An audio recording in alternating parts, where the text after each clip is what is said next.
zao a tamin'izaho 10 taona dia ny zandriko a atsasako ny taona ny taona zao za 10 taona 4 taona ny zandriko zany 10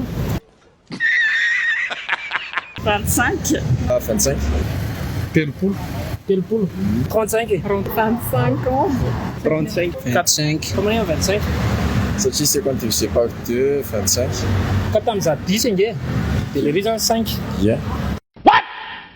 Parce que 5 ans divisé par 2 ça fait 25. Folo taona zaraina roa 10 a anao 10 taona moa zao dia atsasako ny taona tsy tsato pisy ny natao teo fa alefa sa le roa alina maika be tamin'izaho 10 taona dia atsasako ny taona ny taonany zandrinay 10 taona zao 4 taona izy zany 45 ans. Hein 45. 45 ans. Toi 45. 45. Familia 45. Check natao check. Oh my god! Wow! Tamin'izahako 10 taona dia atsasako ny taonako ny taonany zandrinay. Zao a 10 taona izy zany. A few moments later. 5. One eternity later. 45.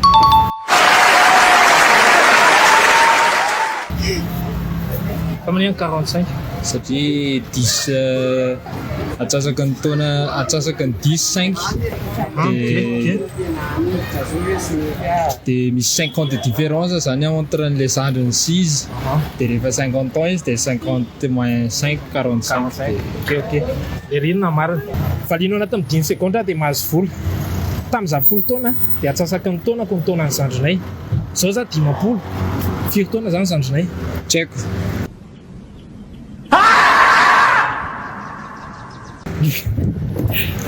averiko rapide be averiko 10 taona kaloha zandrinay lasa tsy mahay tamin'izaho 10 taona dia atsasako ny taonako ny taonany zandriko zao za 10 4 taona zany ny zandriko 45 45 sûr fa manina 45 satria atsasaka ny folo taona 45 dia plus 5 fotsiny moins 5 fotsiny le mahay le rythme moi je n'ai que des billets bleus moi tu vois